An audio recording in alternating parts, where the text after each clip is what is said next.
Madam Chairman, thank you very much, and members, thank you very much. I'll just take a couple of minutes to introduce today's recommendation, and I second the thanks on behalf of the department for your taking time out of your summers and off of our meeting schedule, our typical meeting schedule, to be here this afternoon or this morning.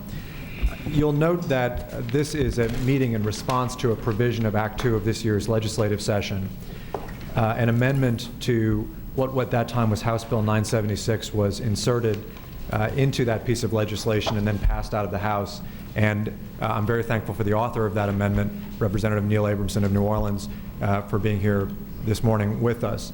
That amendment, as you'll recall, required the department to develop criteria for participation in the program, meaning schools participating in the scholarship program, including an accountability system for participating students in participating schools. So not an accountability system for students who aren't participating in the program, but for those who are participating in the program.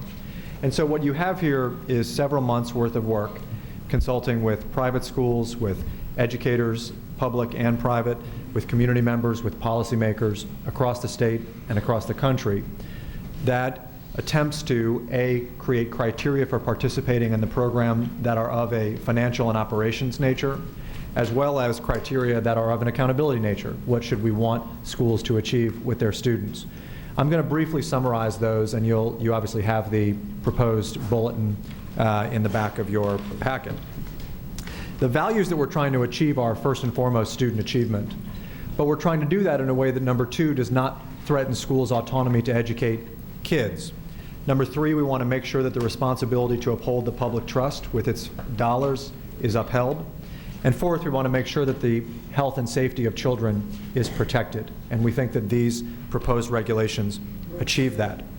It's also important to note that if there are to be changes to this bulletin, we have recommended that those changes be first brought forward to the Non-Public Schools Council, that council make comment, and that ultimately then the proposed changes to the regulations come back to this board.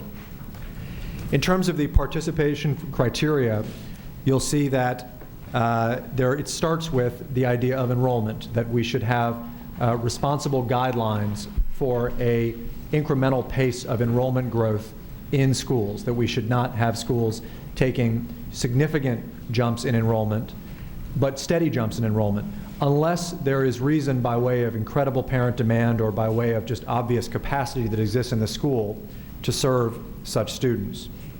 Secondly, in the area of financial practice, you'll see proposed regulations that determine that scholarship funds should be spent on the education of those scholarship students only, and that they should not be used for the individual benefit of anyone affiliated with the school. Second, that tuition should be equivalent to that is charged to paying students or students who have a private source that is paying tuition on their behalf. And finally, that an audit shall be conducted, that audit shall measure those things such as the tuition that is charged, and that if schools demonstrate gross financial irresponsibility, that they may be terminated in terms of their participation from the program. The third category is student mobility. We want to ensure that schools that commit to serving kids also commit to keeping those kids, and that if there are schools whose rate of student loss annually varies widely from what the program's average is, the department should be able to investigate that question and enact consequences. And finally, with respect to the health, safety, and welfare, schools must abide by local, state, and federal laws regarding facilities and other health ordinances. Second, that there shall not be those with criminal backgrounds of certain types affiliated with schools. And finally, that if a school and its operating threatens the immediate safety, health, and welfare of a student, including academic welfare, that the department may intervene to end the participation of that school. Those rules, in summary, provide guidance to the department in its oversight of the schools that participate in this program as it regards their business and operations. Now on to the accountability proposal, which you'll note has been released in the last couple of days, has been covered in this morning's media. I do want to say a couple of things at the outset. Number one, this is an accountability proposal to ensure that all schools in this program are academically accountable. It sets a common bar for academic accountability across traditional public, charter public, and non-public schools that are participating in this program, but it also ensures swift consequences. And while the unfortunate condition in our state is that $980 million and thousands of children are enrolled in schools that are not performing satisfactorily academically year after year, we thus wanted to ensure that in this program we have swift consequences in the event that schools are failing. As you'll note on page 48, within the accountability system, we have proposed that, given that some things are going to change over the course of time, such as the tests will change as we adopt the Common Core and so on, that there be flexibility for the board in adjusting the measurements, the numbers, and that because some schools are larger participants in the program, where you might have some schools that have dozens, scores, maybe even hundreds of kids in the program, whereas other schools just have a small handful, that those are different shares of the public trust and that they thus have different accountability criteria applied to schools who participate at such different levels. Finally, we note here that BESE continues its responsibility to approving the academic equity of non-public schools across the state, and that the department will be bringing to the board proposed process and standards for such non-public school oversight later this fall. So let me talk briefly about the two groupings of students that I talked about when I talked about larger participants in the program versus smaller participants in the program. As you know, there is a nationally accepted guideline, in part determined by federal regulations, that a school with fewer than 10 kids, or any grouping, a grade level, a class of fewer than 10 students, is not a reportable size, as it's not fully representative of the quality of that entity. And so we've started this proposal with the idea that a small participant in this program has fewer than 10 students on average per grade level. I'll just say that again. A smaller participant in this program has fewer than 10 students on average per grade level. However, we know that schools vary widely in size, and that a school might have 13 grades in it, for example, in a kindergarten through 12 schools. So we also said that a small participant in this program would have fewer than 40 students in its tested grades. So a small participant has fewer than 10 students on average per grade level, or fewer than 40 students in tested grades. Thus, a larger participant in the program has 10 or more average students per grade and has 40 or more students in its tested grades, or sorry, I should say, or has 40 or more students in its tested grades. For that smaller group, all students, as required by law, will take the state tests. Under this system, those state tests will be reported, and BESE will continue their oversight of the school as an approved non-public school. For larger participants in this program, they will take the state test. Those state test outcomes will be reported publicly to the degree it's legal. BESE will continue its oversight of the school as an approved non-public school, and the school will receive a scholarship cohort index that is similar, in some cases exact, comparison to what a school performance score that you're very familiar with is. If a school receives a failing scholarship cohort index, which is in the 2012-2013 system, a score of 50, again, that is corresponding with changes that this board has made for the 2012-2013 year in all public and charter public schools.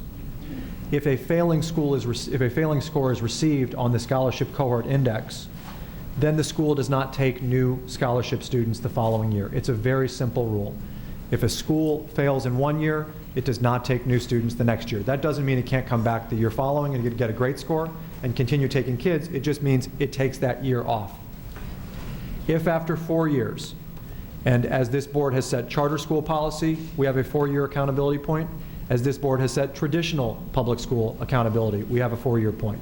So as for 4 years in this program, if a school has failed for the majority of years in which it has received a score or an index, then it is essentially given a timeout. And we say, until you come back into the program, you must prove your academic worth to the department through a review. We have allowed for some exceptions because there are extraordinary cases, and this is also true in traditional public school policy. It's also true in charter school policy that these kinds of exceptions exist. One is if every other school to which the kids would be otherwise attending is equally low performing or worse, in which case we would say if that's the unfortunate situation, then parents should have a choice to continue to enroll their kid at that school because frankly there's no better option. Also, we have said that in the event that a school makes at least 15 points of scholarship cohort index progress, that these rules may be waived. And the same is true in the charter system, where that same amount of progress on our AI is allowable for a school to be reauthorized after 4 years. So this is an analog to the charter system. And we close by saying, and perhaps this is most important, that BESE will continue to oversee non-public schools and their academic quality. If in the process of the periodic review that's required by our statutes or any other process, it is determined that a school lacks basic academic competence, then the department may intervene to end its participation or change its enrollment, et cetera. But that is a fundamental requirement. It's true in the financial and health and safety area. It's true in the academic quality as well. And I would just close, Madam Chairman, by saying that this policy, as I said before, allows for a common bar for student achievement across all schools so that parents in our state can be assured that when they make a choice, they're making it on a level playing field, whether it's private, charter, or traditional public. And at the same time, it ensures that there are swift consequences for failure, that we are not going to wait to intervene in the case that a child's academic welfare or health and safety are at all threatened. Thus, we can be completely confident that this is an appropriate set of regulations for ensuring that teachers can teach, principals can lead their schools, but at the same time, the public and parents can be guaranteed that the product they're getting is one they understand and that complies with the laws and regulations and quality expectations of our state. I thank you, Madam Chairman, for the time to speak about this rule. The purpose was to consider accountability for the scholarship program. The BESE board heard the accountability proposal. They voted in favor of it because they want to see a common bar for student achievement across all of our schools, and they want to see swift consequences where there's failure, and we had a successful vote. Accountability is what we is setting the standards from which how we believe that our schools and our students who receive these scholarships, these public dollars, how they should perform. And what it did, it aligned the scholarship index to the school performance score, so it is calculated in the same exact way that our public and charter public schools are calculated. So what we did is we said we want something that we can compare and measure that's a fair measurement. And then it also set up some criteria for schools to be able to continue to participate in the program and to enroll new students. So if students are not performing well, then they will not be allowed to take new students until they basically reapply and reapprove, and then they can come back into the program.